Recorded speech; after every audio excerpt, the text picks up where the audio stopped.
So I guess it's time to talk about kind of how the publishing industry configures what is and isn't a commercial book.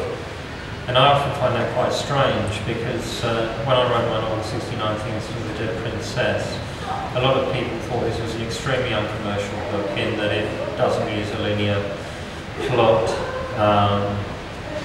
It has a lot of references and reviews of other books, and it describes going around a lot of stone circles in Aberdeenshire that aren't as well known as, say, Stonehenge or Avebury, and in fact aren't built on the same kind of massive scale.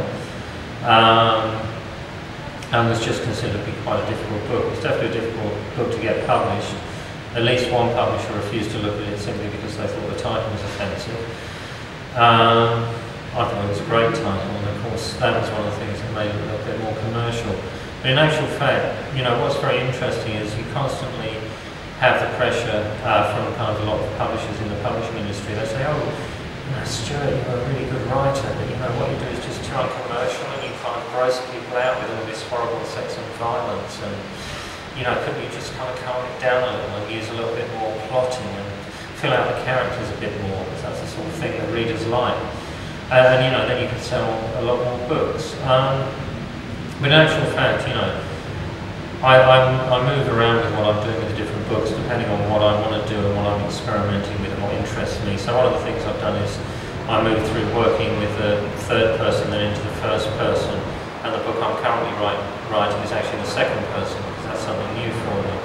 But with 69 Things to the Dead Princess, although it was perceived before it was published by most people to be probably the least commercial book I'd done, certainly the least commercial along with Come Before Christ and Murder Love, it's turned out to be my best-selling novel by a long way.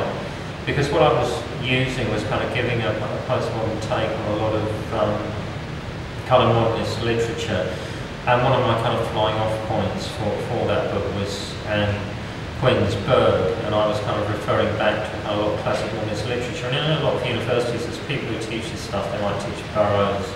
It's kind of, I guess, it's a cusp of that modernist into postmodernist, B.S. Johnson, and they're looking for some kind of contemporary variant on it. And there's also an audience for that kind of book, which may not be huge, but they're not having their appetites fed.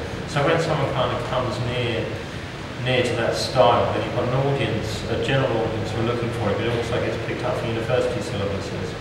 And as soon as you have people putting it on courses, then you have, you know, in each university where it's on a course, it doesn't matter, it might be 10, 20, 30, or if you're lucky, although it'd probably be unlikely for me to get a kind of first-year English course in a Scottish university, you'd have 300 or 400 students have to buy your book if you got put on. So you can see how the sales just kind of keep turning over when you're picked up in this kind of academic way.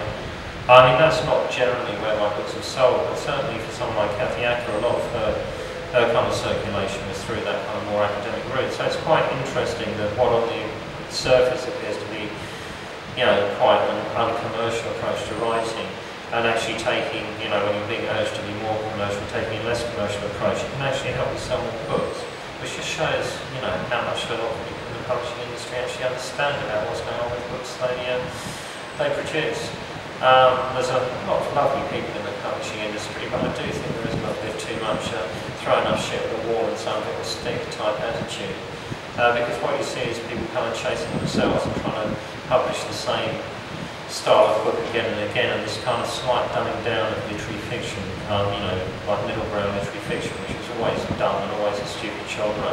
So that now what passes off as kind of literary fiction would have been derided as kind of low ground, kind of 20 or 30 years ago, even by kind of people who liked, you know, the kind of the canon rather than the anti-canon, which is what we prefer. It's going to blow up in my own face. So I've got the T-shirt, 69, and I wrote the book 69 Things to the Dead Princess. It took a long time to get published, but it got out in 2002. I think I finished in 99. Turned down by a lot of publishers and proved to be my best-selling novel to date.